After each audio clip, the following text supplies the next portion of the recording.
Welcome to मुमकिन। I am Zunaira Azhar.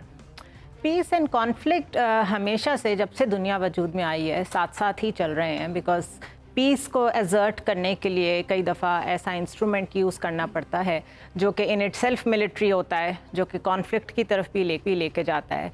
But the same application can also be use अगर human rights को violet करना शुरू कर दें, गन पॉइंट पे आप इंसान को इंसान समझना बंद कर दें सिर्फ अपनी मिलिट्री माइट की वजह से, तो वो कहलाता है ऐसा कॉन्फ्लिक्ट जिसमें आपने ह्यूमैनिटी की धज्जियाँ उड़ा दी हों।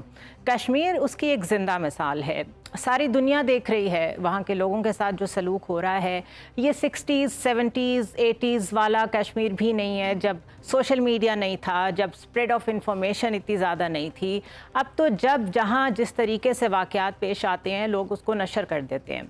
उसके बावजूद इस मॉडर्न दौर में अगर आपकी इंटरनेशनल कम्युनिटी इंटरनेशनल सिटीज़नशिप के दौर में आंखें बंद करे, तो इसका क्या मतलब है? अमेरिका के कई प्रेसिडेंट्स ने ऑप्शन दी है पाकिस्तान को और इंडिया को आर्बिट्रेशन की, मीडिएशन की ऑन कश्मीर इशू, लेकिन इट इज़ डिबेटेबल कि वो कितनी सिंसेयर थी और अमेरिका कितना अच्छा आर्बिट्रेटर साबित हो सकता है। लेकिन the most recent development, Indian soil पे खड़े होकर डोनाल्ड ट्रंप का ये कहना कि वो पाकिस्तान को किस नज़र से देखते हैं, उस लेंस से मज़ीद नहीं देखते जिसको हमेशा से इंडिया दहशतगर्द तंजीमों के साथ एसोसिएट करता आया है और सालसी की भी पेशकश की है। क्या उसमें कोई फ़र्क है पिछली ऑप्शंस में और इस ऑप्शन में, इस तरीके से सालिसी की पेशकश में? ये भी डिस्कस करेंगे। और पाकिस्तान के पास पॉलिसी ऑप्शंस क्या हैं, पाकिस्तान के पास डिप्लोमेटिक ऑप्शंस क्या हैं, इसको भी डिस्कस करेंगे आज के प्रोग्राम में। मेरे साथ स्टूडियो मौजूद हैं जावेद हुसैन साहब, साबित सफारतकार हैं, इंटरनेशनल अफेयर्स पे गहरी नज़र रखते हैं। उनके साथ मौजूद हैं जनरल रिटायर्ड गुलाम मुस्तफ़ा, सीनियर पॉलिटिकल एनालिस्ट भी मैं तो कहूँगी, बेसिकली डिफेंस एनालिस्ट हैं, और उमर जावेद हैं जो कि हमारे रिसर्च स्कॉलर हैं, और लंदन बेस्ड कश्मीरी जर्नलिस्ट नईमा महजूर हमारे साथ मौजूद हैं जो हमें इंसाइट देंगी कि how Kashmiri community is looking at the issue. Javed साहब, आपसे स्टार्ट करूंगी। मैंने जैसे जिक्र किया कि ये कोई पहली दफ़ा नहीं है कि कोई सालिसी की ऑप्शन अमेरिका ने दी हो, but what makes it different is के इंडियन सॉइल पे खड़े होके मोदी जैसे शख्स के सामने खड़े होके, आरएसएस की आइडियोलॉजी राज कर रही है इस वक्त इंडिया में, वहाँ पे खड़े होके ऐसी बात करने की कोई आपको सिंबॉलिक वैल्यू लगती है? ये कोई ब्राउनी पॉइंट है या वाकई इससे हम कुछ चाहें तो इसको परसू करके निकाल सकते हैं? मैं समझता हूँ ये जो ऑफ़र प्रेसिडेंट ट्रंप साहब ने दी है न्यू दिल्ली में, ये चीज़ उन्होंने वही दोहराई है जो पिछले साल उन्होंने, जब इमरान साहब, प्राइम मिनिस्टर इमरान वाशिंगटन गए थे, तो उस वक्त भी उन्होंने ऑफ़र ये की थी कि वो एक सालसी का किरदार अदा करने के लिए तैयार हैं, और हिंदुस्तान ने उस प्रपोज़ल को उस वक्त भी रिजेक्ट कर दिया था। उन्होंने अब ये बात हिंदुस्तान के कैपिटल में न्यू दिल्ली में जो खड़े होकर की है, वहाँ जाके की है, साफ ज़ाहिर है इसकी अहमियत ज़रा बढ़ जाती है। लेकिन चूँकि उनको भी पता है और हमें भी पता है और दुनिया को भी पता है कि हिंदुस्तान कभी सालसी के रोल को अमेरिका के या किसी और मुल्क के तरफ से एक्सेप्ट नहीं करेगा।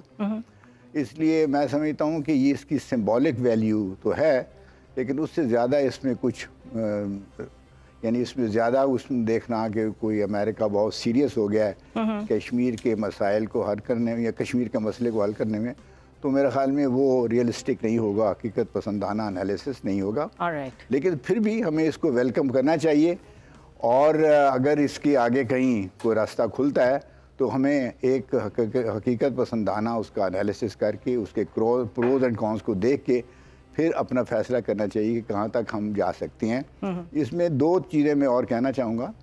एक तो ये है कि हमें ये सालसी की ऑफ़र को एक्सेप्ट करना या नहीं करना, उसमें ये देखना होगा कि पिछले कई कम अज़ कम 2 डेकेड से कोल्ड वॉर के ख़त्म होने के बाद अमेरिका का जो टिल्ट है, स्ट्रेटेजिक टिल्ट है, वो हिंदुस्तान के फेवर में हो गया और वो हिंदुस्तान को बिल्डअप कर रहा है as a counter weight to China.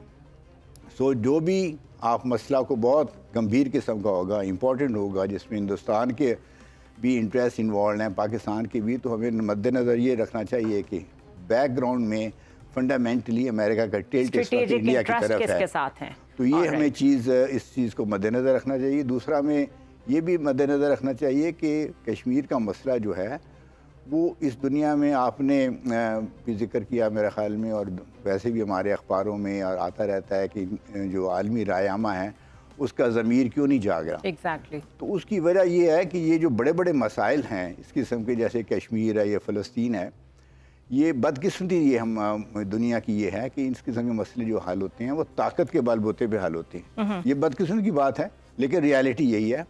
तो अगर आपके पास ताकत है, अगर कश्मीरी अवाम अपनी जद्दोजहद में ज़्यादा से ज़्यादा जान डालेंगे और पाकिस्तान अपने आप को मजबूत करेगा और मजबूत करने के बाद उनके पीछे खड़ा होगा, तो फिर तो आपकी आवाज़ सुनी जाएगी। अदरवाइज खुदा न खास्ता आप हम ये कमज़ोर हो एक्सपेक्ट जाएंगे करें कि और खुद कोई कॉन्शियस दुनिया का जाग जाएगा तो वो मुश्किल है। ऑलराइट, जनरल गुलाम मुस्तफ़ा, आप क्योंकि मिलिट्री मैटर्स को बहुत अच्छी तरह समझते हैं, तो ये एक इंटरव्यू है मेरे सामने जो कि अल जज़ीरा को दिया है राजा फारूक हैदर ने, जो कि आज़ाद कश्मीर के हमारे प्राइम मिनिस्टर हैं।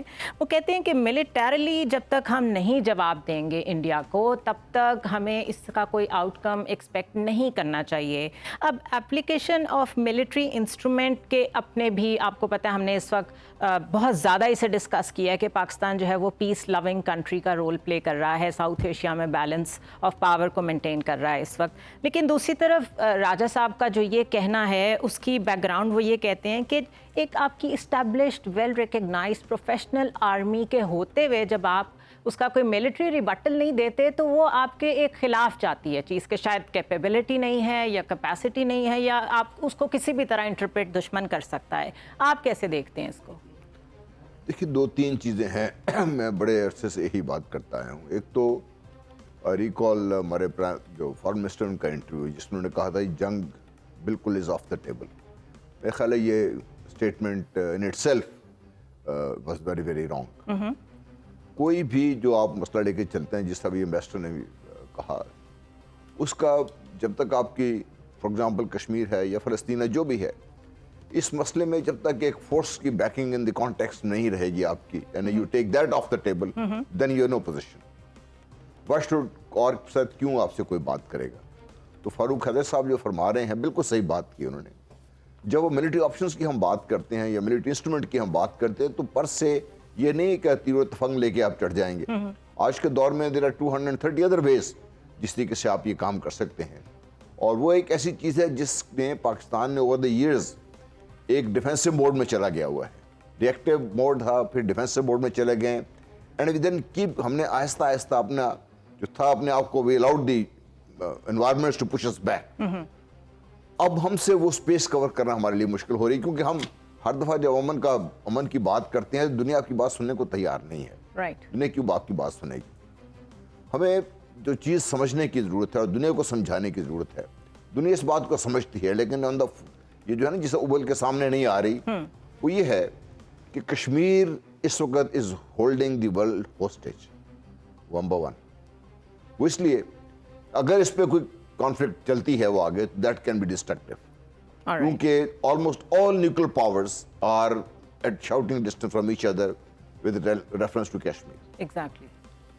दूसरी चीज़ जो हमें नहीं भूलनी चाहिए कि पाकिस्तान और भारत जितना मर्जी हम शोर मचा लें, the matter now will be decided by the Kashmiris, one way और द अदर। पहले भी हम यही कहते हैं उनका राइट टू सेल्फ डिटर्मिनेशन है, लेकिन अब नाउ हैविंग सेक्टर इतनी उन्होंने कुर्बानियां दे दी हैं, उनको बिल्कुल दीवार के साथ जब आप लगा देंगे तो उनके पास अभी ऑप्शन कोई नहीं है। अब उनके पास when they come up, उनके पास क्या ऑप्शन होगी? क्या वो बात करेंगे? किससे बात करेंगे? वो उनकी बात सुनेगा? They will come up violently, और वो ultimately will lead to military instrument. तो हम सारे को, जब भी हम इस चीज को कॉन्टेस्ट को देखते हैं, तो दी war is not very far away. In fact मैं तो बाहर इस चीज का इजहार कर चुका हूं कि we are already in a state of war, whether we recognise it or not. Number two, we have to fight a war, whether we fight it now or we later, and that war की shape ये ना हो जो हम ये बात करें। बार बार मैं इस चीज को इसलिए एम्फसाइज कर रहा हूं कि हमारे ज़हन में हमेशा ये आती है कि जहाज उड़ेंगे, तोपें चलेंगी, टैंक चलेंगे, दैट में ultimately come to that also. लेकिन आप लड़ाई आज अगर आपने लड़नी है तो आप अपनी मर्जी से उसको तरतीब दे सकते हैं। You have the options. अगर आप बाद में लड़ेंगे, when it is forced upon you, फिर रिएक्टिव होंगे तो वो then you have- different context होगा। बिल्कुल ठीक कह रहे हैं। नईमा साहिबा, आपकी तरफ आऊँगी, आप गुफ्तगू सुन रही हैं। पहले किसी ज़माने में मैं कहूँगी, बिकॉज इट सीम्स के पता नहीं सदियाँ बीत गई हैं, PDP और नेशनल कॉन्फ्रेंस जो है वो किसी ना किसी तरह इंडियंस के साथ अलायंस में रह के गवर्नमेंट्स बनाते थे, और वहाँ पे 370 ने किसी हद तक लोगों को जीने का हक भी दिया हुआ था, गो के पाकिस्तान ने उसको कभी तस्लीम नहीं किया। अब जो सिचुएशन हो गई है ये बिल्कुल वैसे ही है कि पहले आप ज़िंदगी का हक छीन लें तो उसके बाद आप थोड़ा थोड़ा कतरा कतरा करके भी पानी देंगे तो अगला कहेगा कि ठीक है, कम से कम यही मिले, लेकिन मिले तो सही। तो लेकिन कंप्लीट आज़ादी, जिसे लिबरेशन और जिसे इस मॉडर्न वर्ल्ड में हम फ्रीडम कहते हैं, उससे मज़ीद पॉलिटिकली दूर कर दिया है इंडिया ने कश्मीरियों को। तो आप क्या समझती हैं कि मैक्सिमम कितनी आज़ादी दे देगा अब ये बीजेपी का जो एजेंडा है वहाँ के लोगों को? इस वक्त वहाँ क्या सूरत हाल चल रही है? देखिए 47 से ऑनवर्ड्स अगर आप देखेंगे कि किसी तरह से, चाहे ज़्यादा देर तक इंडिया में कांग्रेस की गवर्नमेंट रही, तो उन्होंने जो आर्टिकल 370 का सहारा लिया और उसके बाद से जिस तरह कश्मीर को उन्होंने मैनेज किया या कंट्रोल किया, तो वो चल रहा था। और जो वहाँ पे लोकल लीडरशिप थी, मेन स्ट्रीम लीडरशिप खास तौर से, उनके सहारे वो चलाते रहे और कश्मीरियों को थोड़ा सा ये अपनी जगह एक एश्योरेंस थी कि आर्टिकल 370 है, हमारी आइडेंटिटी कायम है, हमारा कॉन्स्टिट्यूशन है, हमारा फ्लैग है। लेकिन जब फिर लास्ट ईयर 5 अगस्त को बीजेपी की गवर्नमेंट ने इसको हटा लिया है, तो एक तरह से समझ लेना चाहिए कि बीजेपी ने इस जम्मू कश्मीर को 47 में वापस ले लिया। Exactly. ये वही पोजीशन है जो 47 में थी कश्मीरियों की, जो जिस वक्त महाराजा थे और महाराजा डायलॉग कर रहे थे कि हमें क्या करना चाहिए। अब आप इंडिया में देख रहे हैं जिस तरह की सूरत हाल है और जो कश्मीर 5 अगस्त से भुगत रहा है, उसको देखते हुए आपको एक तरह से दीवार से लगा दिया गया है। आपको पता नहीं है आप कल जिंदा रहेंगे नहीं रहेंगे, आप कितनी सांसें लेंगे, आपसे ये कहा जा रहा है। हर सड़क पे अगर आप चलते हैं तो पहले आपसे पूछा जा रहा है कि आप कहाँ जा रहे हैं, क्यों जा रहे हैं, कैसे जा रहे हैं। तो इस पुरखतर सूरत हाल में जो है कश्मीरी 5 अगस्त से जी रहे हैं, और मुझे नहीं लगता है कि इस वक्त वो ये समझ रहे हैं कि आज़ादी मिलेगी, ऑटोनॉमी मिलेगी, सेल्फ रूल मिलेगा, पाकिस्तान हमारी मदद करेगा, इंटरनेशनल कम्युनिटी मदद करेगी। वो इस वक्त कह रहे हैं कि हम इस वक्त अब जिंदा रहें, कैसे रहें, जबकि 1 मिलियन फौजी बंदूक वहां पे हैं और उन बंदूकों के साए में वो जी रहे हैं। उनको बता दीजिए वो कैसे जिंदा रहेंगे, ये आप अपने पैनलिस्ट से पूछ लीजिए। ऑलराइट, मिलिटराइज्ड जोन्स जो होते हैं, जावेद साहब आपकी तरफ आऊँगी क्योंकि उनका क्वेश्चन बड़ा वैलिड है। मैंने वही बात कही थी कि जब वो ऑलरेडी मिलिटराइज्ड है, इतना डेंसली ये वर्ल्ड्स मोस्ट मिलिटराइज्ड जोन में आता है जो इस वक्त कश्मीर है, उसमें आप कब तक बंदूक का सहारा लेके लोगों को रेजिलियंस से रोक सकते हैं, लोगों को ज़िंदा रहने के हक से रोक सकते हैं? That is the question. अब वहाँ पे मौसम ऐसा है कि आपको पता है कि खुद अफवाज के लिए भी वहाँ पे मसला है, लोगों पे जुल्म सितम करना जितना बंद किया हुआ है बस उतना ही बंद रखा हुआ है उन्होंने। लेकिन वो जो एक आज़ादी की लहर आनी है उसका जाहिर है, वो जनरल साहब से हम बाद में डिस्कस करेंगे, उसमें मौसम का बड़ा अमल दखल होता है कि वहाँ पे कितनी स्नो है, क्या है, किस तरीके से सस्टेन कर सकते हैं इस तरह के ह्यूमन क्राइसिस, कब तक चल सकते हैं? और आपको नहीं लगता किसी को तो इंटरवीन करना पड़ेगा?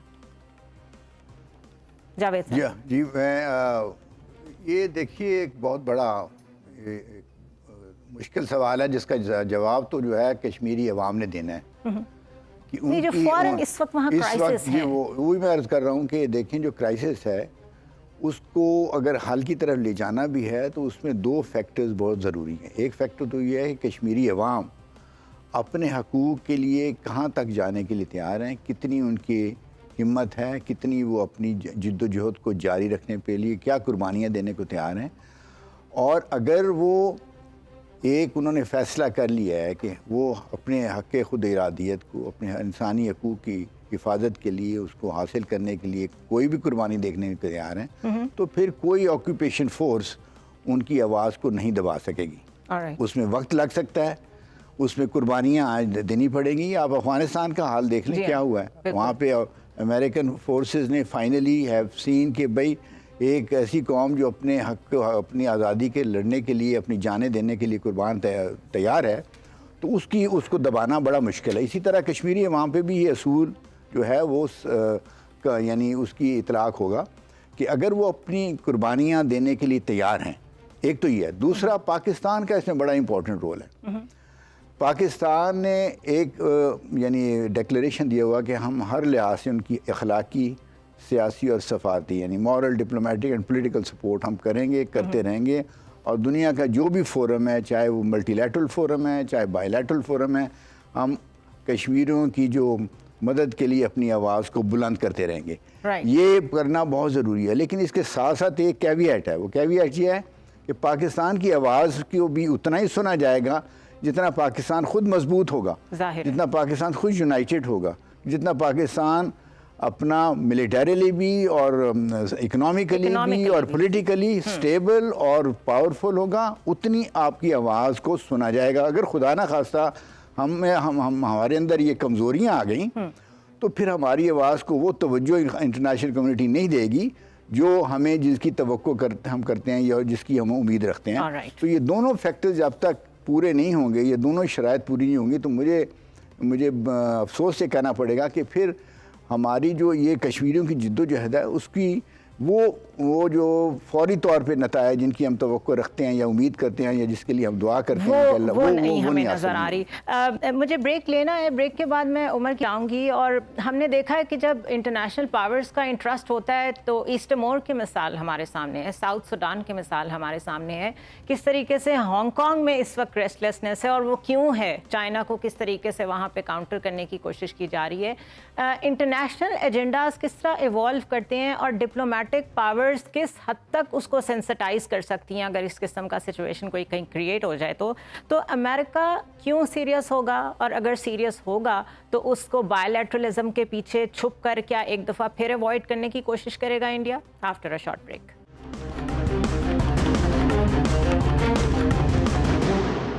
Welcome back to the show once again.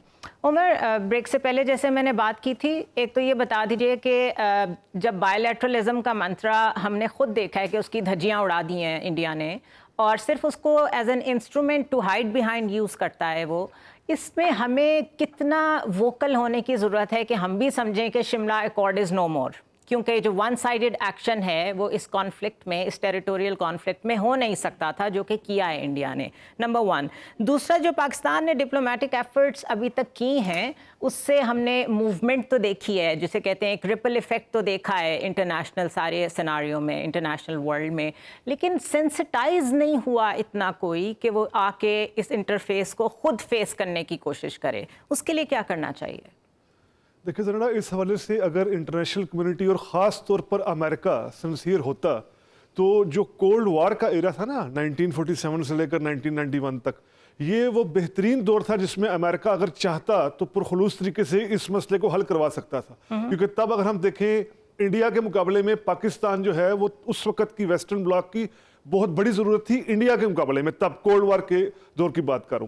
अच्छा, उसमें अमेरिका का जवाब हमेशा ये रहा है कि जी अक़वाम मुत्तहिदा में जब भी करारदाद आती थी तो सोवियत यूनियन वीटो कर देता था। अच्छा, बात भी ठीक है, वो 1962 की बड़ी मशहूर वीटो थी, वीटो नंबर 100 जिसे कहा जाता है, जो रशिया ने, सोवियत यूनियन ने वीटो कर दिया था कश्मीर के हवाले से। 1957 में भी सोवियत यूनियन ने वीटो कर दिया था। लेकिन इसी दौर में अगर हम देखें तो फिर रशिया, सोवियत यूनियन तो इसराइल के खिलाफ भी वीटो कर देता था कई, लेकिन अमेरिका उन वीटोज को खातर में नहीं लाता था और जो उसके मकासद होते थे मिडल ईस्ट में वो पूरे कर देता था। तो अमेरिकी खिलाफ अगर मौजूद होता तो वो कोल्ड वार के एरा में कश्मीर के हवाले से पूरा कर सकता था। आप यहां से अहमियत देखिए ना, अभी ये ट्रंप ने हालिया दौरा किया भारत का, ये मुसलसल बिल क्लिंटन के बाद मुसलसल 73 से तमाम अमेरिकी सदर दौरा कर रहे हैं। बिल क्लिंटन ने दौरा किया, जॉर्ज बुश ने दौरा किया, ओबामा ने दौरा किया और अब ट्रंप ने दौरा किया। जबकि कोल्ड वार के एरा में 3-4 दौरे हैं, वो एजनहावर का दौरा है इंडिया का, कार्टर का है, निक्सन का है। आप देखिए ना, अब उस जमाने में पाकिस्तान की अहमियत देखिए और इंडिया की, और अब तो खैर इंडिया की अहमियत उनके लिए बहुत बढ़ गई है। तो ये कोल्ड वार एरा में अगर अमेरिका या इंटरनेशनल कम्युनिटी का इखलास होता वेस्टर्न ब्लॉक का तो इस मसले को हल कराया जा सकता था। क्योंकि तब भी, अभी आज तो हम बात कर रहे हैं ना, देखिए 370 को अभी कागजों में खत्म किया गया, लेकिन 370 का आर्टिकल 370 का स्पिरिट जो है वो 1953 में उस वक्त खत्म हो गई थी जब शेख अब्दुल्ला की हुकूमत को खत्म किया था दिल्ली सरकार ने, Right. दिल्ली से बैठकर, तो वो स्पिरिट खत्म होगी ना।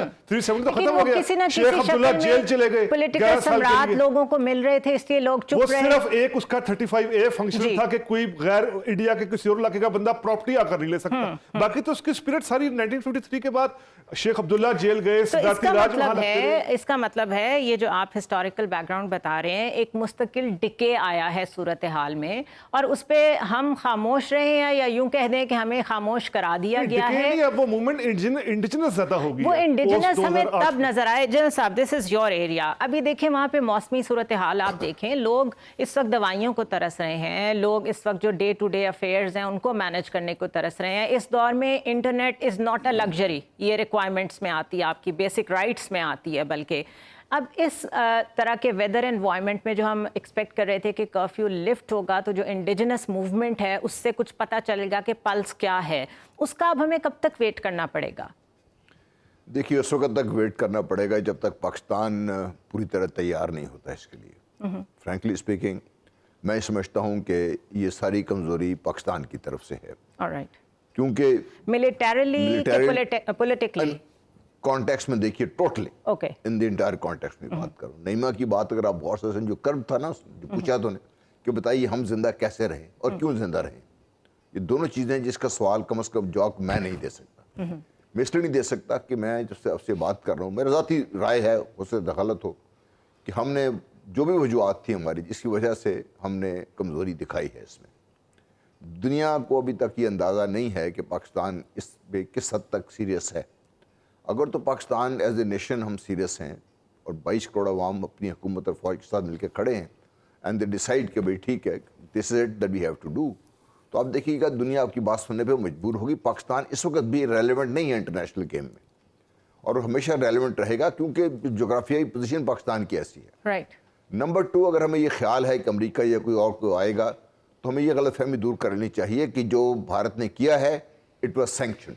मुझे इसमें कोई शक नहीं है कि इसमें 3 जो बड़ी ताकतें हैं वो इसमें शामिल थी, और रूस बाई स्टेइंग न्यूट्रल और स्लाइटली बिहाइंड क्या कहते हैं और द लाइन, रूस ने भी इन अ वे टैसिट अप्रूवल इंडिया को दिया हुआ है। जी हाँ।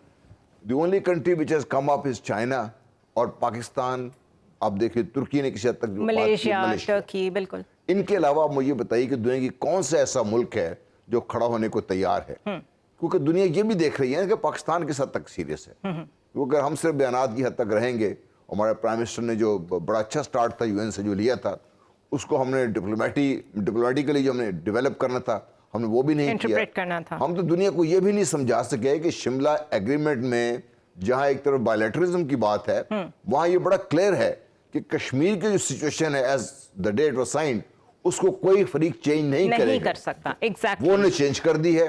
हम अभी भी बायलैटरलिज्म, तो हम इस पे वोकल क्यों नहीं हो रहे हैं? व्हाई डू यू थिंक कि हम लोग खामोश हैं, या यूं कह लें कि हम लोग इतनी डिफरेंट डायरेक्शंस में इस वक्त एंगेज्ड हैं? फैटफ का मसला चल रहा है, इंटरनली इकोनॉमी का मसला चल रहा है, वो वहाँ से अपने जो राइट विंग के यूरोपियन यूनियन के लोग हैं उनको ले जा के दौरा करा के कहते हैं यहाँ तो कुछ भी नहीं हो रहा। तो क्या आप कोई ऑप्शन देंगे, क्या किया जाए? ये बायलैटरलिज्म का मंत्रा, इसको ब्रेक कैसे किया जाए? देखिए, एक तो है शिमला अकॉर्ड, मेरा अपना नजरिया है कि it's dead. Okay, in its spirit. In spirit it's dead. India ने वायलेट किया है, Pakistan can always back out of it now because India ने किया ही सारा। दूसरा ये है कि पाकिस्तान इस केस को दुनिया के सामने किस तरीके से ले जाके पेश कर रहा है इसमें। राइट। ठीक है ना, एक तो ह्यूमन राइट्स का इशू है नहीं सारा ये, तो ह्यूमन राइट्स के इशू को भी उस हद तक ही दुनिया एक्सेप्ट करती है कि जब तक उस दुनिया को सूट करता है, ये दुनिया को सूट नहीं करता, क्योंकि इट डजंट मैटर हमें इसको पसंद करें या ना पसंद करें, हम इसको जितने मर्जी मुलम्मा चढ़ाने की कोशिश करें, बट अक्रॉस द वर्ल्ड जहाँ भी प्रॉब्लम है, जहाँ के भी तकलीफ में है तो मुसलमान है, वो क्यों है तकलीफ में, उसके बड़े वाजे हमें अंडरस्टैंड हो, वी मस्ट अंडरस्टैंड कि बड़े उसके वाजे रीजन है। उसके रीजन ये हैं कि भाई there 3 kind of extremist who have joined hands together, और उसको अम्ब्रेला है जो what I like to call economic Zionism. आपने ज्यूइश ज़ायनिज़्म की अपने बात सुनी, अमेरिकन जो क्रिश्चियन ज़ायनिज़्म है जिसके बारे में आमतौर पर बात नहीं की जाती, वो इन सबसे ज़्यादा हार्डकोर है, सबसे ज़्यादा एक्सट्रीमिस्ट है वो। अब आके मैंने ब्राह्मण ज़ायनिज़्म आपने भारत में उसको, और जब ये अलाइन कर जाते हैं कर जाते हैं सारे अगेंस्ट किसके खिलाफ ये कर रहे हैं सारा कुछ, इसमें उसमें हमें कोई शक नहीं होना जी चाहिए। हाँ। Muslim world as of now is divided. अगर हमें ये शक है कि वो आके हमारी मदद करेगा, कोई नहीं करेगा। The only way and the way the people stand, जिस दिन पाकिस्तान खड़ा होगा, first and the last, that is what I think. और दुनिया को जिस दिन ये, हम दुनिया को हम बात तो कहते रहते हैं ना, हमने अगर 27-28 की फरवरी की रात को कोई ऐसी मूवमेंट हुई थी जिससे दुनिया डर गई थी, तो पाकिस्तान क्यों डरा हुआ है? खौफ से हम क्यों, किस खौफ में मुब्तला है हम लोग? मुझे भी आज तक ये बात समझ नहीं। नईमा साहिबा, आप गुफ्तगू सुन रही हैं, पाकिस्तान के अंदर कश्मीर पे हमें किस हद तक कश्मीरियों के साथ जाना है, इस पे बहुत हॉट डिबेट्स होती हैं। और अभी आप सुन रही हैं कि किस तरीके से हम अपनी गवर्नमेंट पे भी तनकीद कर रहे हैं, हम मज़ीद क्या हो सकता है उसको भी डिस्कस करने की कोशिश कर रहे हैं। आप लंदन में बैठी हुई हैं, विच इज़ अ प्लेस जहाँ पे तकरीबन पल्स जिस तरह वाशिंगटन में हर तरफ से आ रही होती है, वहाँ भी आ रही होती है कि पॉलिटिकली लोग कहाँ अलाइन हो रहे हैं। इस वक्त जिस तरीके से मुस्लिम राइट्स इंडिया में हो रहे हैं CAA के बाद से, जिस तरीके से लिंचिंग वहाँ पे हो रही है, क्या लोग और सेंसिटाइज हो रहे हैं, international community as a whole, international journalist community, कि जो कुछ कश्मीर में हो रहा है, जो कुछ मुसलमानों के साथ इंडिया में हो रहा है, उसके खिलाफ कुछ मजीद बढ़ के हमें भी करना पड़ेगा आगे जाके?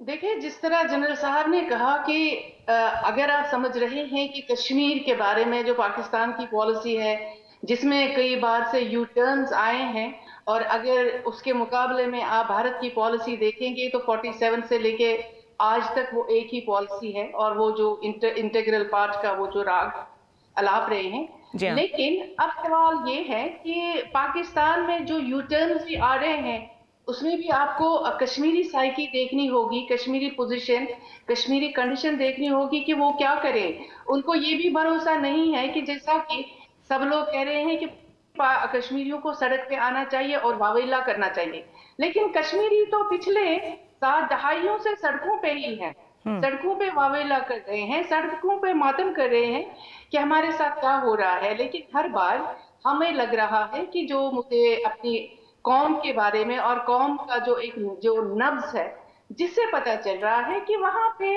एक तरह से जो एक सस्पिशन है, एक डाउट है कि कोई हमारे लिए सिंसियर नहीं है। वो उसमें आप पाकिस्तान को भी शामिल कर लीजिएगा कि पाकिस्तान भी, देखिए, आप लोग भी, आपका मीडिया भी, आपकी हुकूमतें भी, आपकी पार्टीज भी उसी वक्त थोड़ा बहुत हंगामा करते हैं जब कश्मीर में आप समझते हैं कि कोई इवेंट हो गया। लेकिन बाकी 7 डिकेड्स में तो आपकी पूरी कौम सो ही रहती है। तो इसलिए अगर आप किसी भी वक्त आप यू टर्न लेके कहते हैं कश्मीर हमारी शाहरग है, इससे मुझे लगता है ये एक मजाक के बराबर होता है। और इस पे मुझे लगता है कि पाकिस्तानी एस्टैब्लिशमेंट, पाकिस्तानी फौज, पाकिस्तानी गवर्नमेंट और पाकिस्तानी पॉलिटिकल क्लास को सोचना चाहिए, या तो छोड़ दे कश्मीरियों को, वो पता है वो एकदम से देख लेंगे और किसी तरह से हो सकता है कि कॉम्प्रोमाइज ही करें। लेकिन अगर आप कह लें उनके साथ है, तो सही मानों में उनके साथ आए, उनकी सपोर्ट करें, उनकी मदद करें। मैं नहीं कह रही हूँ कि जंग करें, मैं कहती हूँ कि इंटरनेशनल लेवल पे जिस तरह की डिप्लोमेसी होनी चाहिए, जिस तरह की लॉबिंग होनी चाहिए, वो हमें नजर नहीं आ रही है। उसमें हमें लग रहा है कि पाकिस्तान 47 से भी पीछे। ऑलराइट, लॉबिंग, जी, मैं I get your point. Javed साहब, लॉबिंग की नईमा साहिबा बात कर रही हैं। टू बी ऑनेस्ट, अगर सिर्फ सिंबलिज्म की बात की जाए तो हर दौर में ही कहीं ना कहीं कश्मीर का जिक्र तो होता रहा है, लेकिन जो जिसको उमर अक्सर ऑब्जेक्टिव कंडीशंस कहते हैं, हर दौर के वो डिफरेंट है। एवरी 10 years जो दुनिया है चेंज हो रही है, कभी एक डायरेक्शन से दूसरे डायरेक्शन में जो हम सोच भी नहीं सकते थे उस तरीके से चेंज हो रही है। तो हर टाइम्स का कॉन्टेक्स्ट होता है, एक डिमांड होती है। इस टाइम में UNGA में जाके प्रेसिडेंट, हमारे प्राइम मिनिस्टर जो कर सकते थे उन्होंने किया, लेकिन ये बात दुरुस्त है कि जो एक उस ग्रैंड एक गैदरिंग के पीछे जो एक लॉबिंग जो पूरा साल चलती रहती है, वो जैसी होनी चाहिए थी वो वैसी नहीं हुई। ह्यूमन राइट्स काउंसिल और जेनेवा में जो कुछ हुआ उसमें भी हमने बड़ा क्रिटिसिज्म किया कि क्यों नहीं किया। फॉरेन ऑफिस में कहाँ कमी है, इनकी ट्रेनिंग में कहाँ कमी है, इनकी understanding of the changing world कितनी ज़रूरी है, इसके ऊपर कुछ रोशनी डालें। मैं ये अर्ज़ करना चाहूँगा कि कश्मीर के मसले के ऊपर मौजूदा हुकूमत ने और पहली हुकूमतों में भी अपने तौर पे जो इस मसले को यानी उजागर करने में इंटरनेशनल कम्युनिटी एक किरदार अदा किया है। हर हुकूमत ने कुछ रोल प्ले किया, उनमें कुछ कमी रह गई, लेकिन हमारी जो, मैं बार बार एक चीज़ को दोहरा रहा हूँ, उस हमारी जो सबसे बड़ी प्रॉब्लम है वो दो हैं, मैंने अर्ज़ किया। एक तो जो इंटरनेशनल जो स्ट्रेटेजिक एनवायरनमेंट है वो बदकिस्मती से आपके अब हक में नहीं रहा। राइट, मैंने पहले अर्ज किया है कि अमेरिका कभी भी नहीं रहा, मेरा ख्याल है। नहीं, देखें कोल्ड वॉर में आपके जैसे मेरे ख्याल उमर साहब ने कहा था, उसमें रिलेटिवली स्पीकिंग, यानी ये नहीं था कि उस वक्त भी टोटली आपके सारे फैक्टर्स आपके, भी हम जब डिस्कस करते हैं तो वो एक पॉलिटिकल मैनूवर सा लगता है कि उस टाइम पे हमारी जरूरत थी जी, वो तो फिर भी आप कम अज कम उस वक्त अमेरिका के अलाई थे, वेस्टर्न वर्ल्ड के अलाई थे, और अमेरिका नॉन अलाइंड था, तो इसलिए आपको एक सर्टेन एडवांटेज था उन कैपिटल्स में। जब अपनी आप एक मसला लेके जाते थे तो आपको ज़्यादा गौर से सुना जाता था। अब जो पोस्ट कोल्ड वॉर सिनेरियो है, इसमें हिंदुस्तान के साथ दोस्ती अमेरिका ने अपनी एक स्ट्रेटेजिक नेसेसिटी बना ली है। ये फैसला हो चुका है और ये पिछले तकरीबन 25 साल से है। क्लिंटन के ज़माने से ये फैसला 1995 में किया गया, और ये 25 साल में 4 जो अमेरिकन सदूर आए हैं या एडमिनिस्ट्रेशन आई हैं, वो उसी पॉलिसी पे गामजन है कि हिंदुस्तान के साथ अपने तल्लकात को हमने ज़्यादा से ज़्यादा मजबूत बनाना है।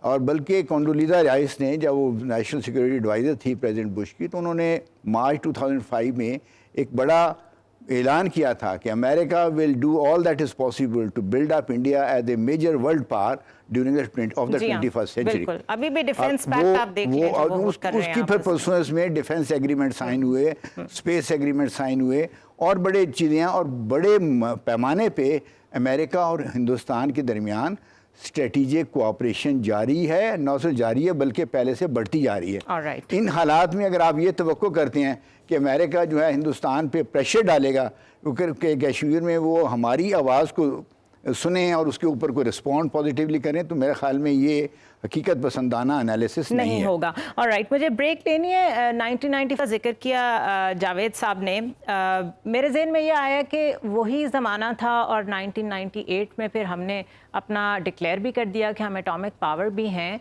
तो तकरीबन ओवरऑल अगर पाकिस्तान की हिस्ट्री देखी जाए तो हम कोई बहुत फेवरेट्स तो कभी भी नहीं रहे हैं दुनिया के, इंडिया ही रहा है, लेकिन बड़े क्रूशल सर्कमस्टांसेस में ही हमने सर्वाइव किया है। Let it be war on terror, let it be cold war, और Kashmir being such an integral part of Pakistan, अभी भी हमें इसी में से सर्वाइवल की कोई राह निकालनी है। जनरल साहब से मैं पूछूंगी कि हमने रोल देख लिया OIC का, हमने देख लिया कुआलालंपुर समिट का, हमने सब कुछ देख लिया है, अभी हमें इंटरनली क्या सर जोड़ के बैठना चाहिए? After a short break.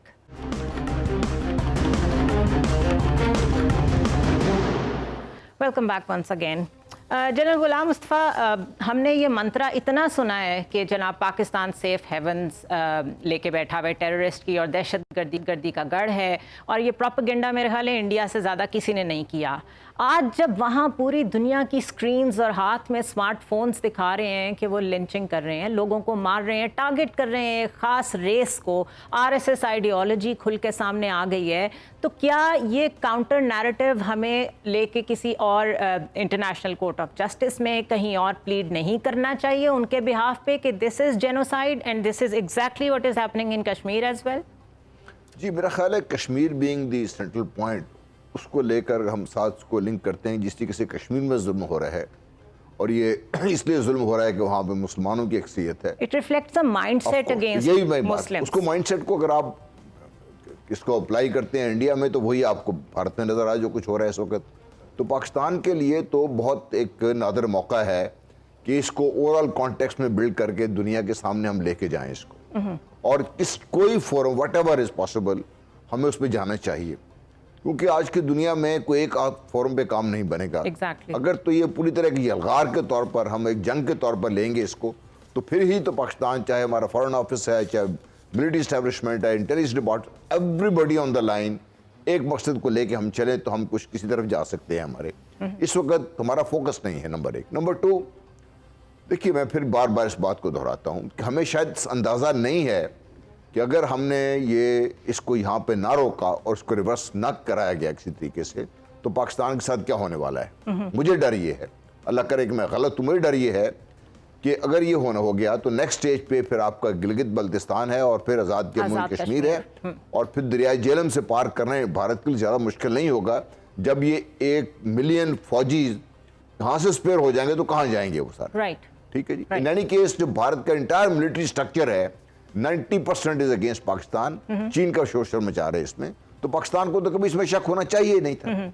अब इसको बिल्ड करना है आपने, कि जो तो आपको मौका अल्लाह ने दे दिया और मोदी साहब की बार बार की गलतियों से आपको मिल गया ये, तो ये सारा आपने बिल्ड करके लेके जाना है दुनिया के पास। राइट। आपने पाकिस्तान के अंदर जो हमने डिवाइड किया हुआ है अपने आप को पॉलिटिकल बेसिस पे, और छोटे छोटे इंटरेस्ट ग्रुप्स में डिवाइड होकर बैठ गए हैं, कोई पॉलिटिकल फिलॉसफी किस जगह पे नहीं है, उससे बाहर निकलना होगा। और पाकिस्तान के अवाम, मैं समझता हूँ कि इनको ये डंडा हाथ में पकड़ना पड़ेगा, because I have no faith in the political leadership पर से जो आजकल हमारे पास है, उनको अंदाजा ही नहीं है कि हम कहाँ जा रहे हैं, क्या हो रहा है हमारे साथ। उमर, लास्ट क्वेश्चन, फैटफ के मामले में भी आपने देखा कि इंडिया ने किस तरीके से इन्फ्लुएंस किया हुआ है, लॉबिंग की हुई है कि पाकिस्तान को ग्रे लिस्ट में रखा जाए। उसके बावजूद अब कई वेस्टर्न ममालिक हैं जो पाकिस्तान को सपोर्ट करना शुरू हो गए हैं because of the genuine steps that we are taking against terror financing.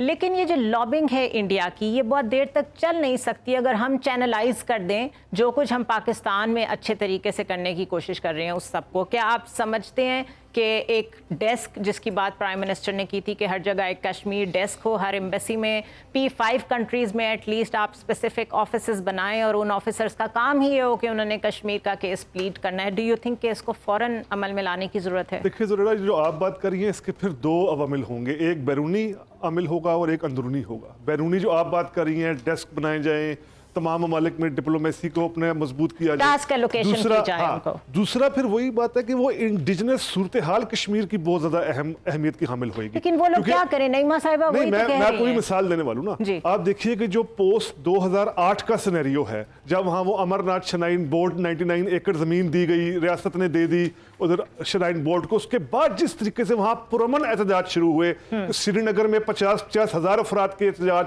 ख़वातीन के, बच्चों के एहतजाज शुरू हुए वहाँ के शहरों में, उसके बाद से इस तहरीक को जिस तरह आलमी दुनिया के साथ साथ खुद इंडिया के अंदर आप कई हलकों में देखें ना, जिस तरह ये तहरीक तब सामने आई है जब इसको मुकामी लेवल पर बहुत ज्यादा वहां कबूलियत मिली है, ख्वातीन की सूरत में, बच्चों की सूरत में, बूढ़े अफराद की सूरत में। फिर आप चेक कर लें, जो अब तो खैर मुकम्मल तौर पर वहां की रियासत RSS के नजरियात कंट्रोल में है, लेकिन जो थोड़ा बहुत वहां का सेकुलर हल्का है वहां, अब आप संजय कौक की किताब देख लें, वो वाज़ेह तौर पर कहता है कश्मीर को आजाद करना चाहिए। आप बॉलीवुड की फिल्मों का बदला ट्रेंड देख लें, बॉलीवुड की फिल्मों का ट्रेंड अब बदल रहा है। अब वो ये नहीं बताते हैं दहशतगर्दी पर मबनी है, वो कहते हैं मसला है कश्मीर। ये हैदर फिल्म देख लें, शूरिया देख लें, आप लम्हे फिल्म देख लें, आप ट्रेंड तब्दील हो रही है। मेरे पास टाइम कम है उमर, मैं नईमा साहिबा की तरफ जाना चाहूंगी। नईमा साहिबा, आप कुछ ऐड करना चाहें? जी, मैं उमर साहब की इस बात से इत्तेफाक नहीं करती हूँ कि कश्मीरियों को आगे आना चाहिए, कि अगर आपके इलाके में एक भी फौजी बंदूक होगा तो और आपको बाहर नहीं आने दिया जाएगा तो आप क्या उस वक्त करेंगे? हमारे बच्चे अभी 6 महीने के बाद पहली बार स्कूल गए हैं, 6 महीने तक वो घरों में कैद थे। हमारी बिजनेस $1 बिलियन से ज्यादा बिजनेस खत्म हो गई है, इकोनॉमिकली हमें क्रिपल कर दिया गया है, और ह्यूमन राइट्स वायलेशन जिस अंदाज से हो रही हैं वो खबरें किसी को पता भी नहीं है। हमारे कुछ इनएक्सेसिबल एरियाज है जहाँ की सूरत-ए-हाल इतनी खराब है, और इसके बावजूद आप कह रहे हैं कि वहाँ पे लोग बाहर आए और उनकी आवाज बाहर तक पहुँच जाए। मैं इसको नहीं मानती, बल्कि जो इंटरनेशनल प्रेस ने जिस तरह का काम किया है, कमेंडेबल काम किया है, और जो रिपोर्टें बाहर आई है और उन्होंने कश्मीरियों की सूरत हाल को जिस तरह से उजागर किया है, मैं नहीं समझती हूँ कि फिर आप ये कह सकते हैं कि कश्मीरी इस वक्त नहीं लड़ रहे हैं। कश्मीरी इस वक्त भी लड़ रहे हैं, पुरअमन तरीके से लड़ रहे हैं, ग्रेसफुली लड़ रहे हैं, उनमें रेजिलियंस मौजूद है। लेकिन ये है कि दूसरे जो ममालिक है, खासतौर से मुस्लिम ममालिक, अगर वो सिंसियर नहीं है और अगर वो उनकी कॉन्शियंस अब तक जागी नहीं है, तो उसमें कश्मीरी बेचारा अब क्या करेगा? बिल्कुल ठीक कह रही हैं, बिल्कुल ठीक कह रही हैं आप Naeema Sahiba. Thank you so much for being so vocal and joining us. General Ghulam Mustafa आपका शुक्रिया, जावेद हुसैन साहब, उमर जावेद आप सबका बहुत शुक्रिया। ये बात बिल्कुल दुरुस्त है कि अगर आप दिन रात बंदूक की छाँव में रह रहे हो तो आपसे ये एक्सपेक्ट कैसे किया जाए कि आप आवाज़ बुलंद करें या आप बोलें। लेकिन ये याद रखिए कि जो टाइम आज कश्मीरी बहन भाइयों पे आया हुआ है वो टाइम किसी पे भी आ सकता है, और उसकी ज़िंदा मिसाल हमने दिल्ली में देखी है। पाकिस्तानी कौम, पाकिस्तानी फ़ौज, पाकिस्तानी गवर्नमेंट पूरी तरह कश्मीरियों के साथ है।